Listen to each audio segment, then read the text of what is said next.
మత ఉన్మాదాన్ని భారీగా రెచ్చగొట్టింది. అదే సందర్భంలో బంగ్లాదేశ్ నుంచి వచ్చినోళ్ళందరికి ఇంతకాలం ఓటు హక్కులు ఇచ్చి, ఆ ఓటు పొందినటువంటోళ్ళందరినీ గూడా ఇప్పుడు రెచ్చగొడుతోంది అడ్డుబెట్టి. అదే సందర్భంలో డిపోర్టేషన్ నేనున్నంత వరకు మిమ్మల్ని పోనీయను.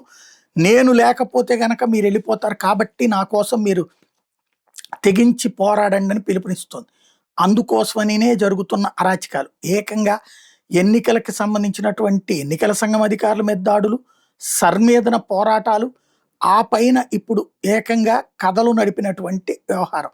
జ్యుడిషియరీనే జైల్లో లోపల పడేసేటటువంటి పరిస్థితి. అప్పట్లో ఈడీ వాళ్ళని లోపలేసి, సిబిఐ వాళ్ళని లోపలేసింది, ఇన్కమ్ ట్యాక్స్ వాళ్ళని లోపలేవించింది. అంటే అసలు నేను సపరేటు, నేను ఈ దేశానికి సంబంధం కాదు, నాదో దేశం, వీళ్ళందరూ నా మాట వినాలి అనేటటువంటి అహంకారపూరిత ధోరణితో ఉంది. మరి ప్రజలు గనక ఈ దఫా ఎన్నుకుంటే ఇక బెంగాల్‌ని భారత్‌లో భాగం కాదని అనుకోవాల్సొస్తుంది. ఒకనాటి కాశ్మీర్ అనుకోవాల్సొస్తుంది.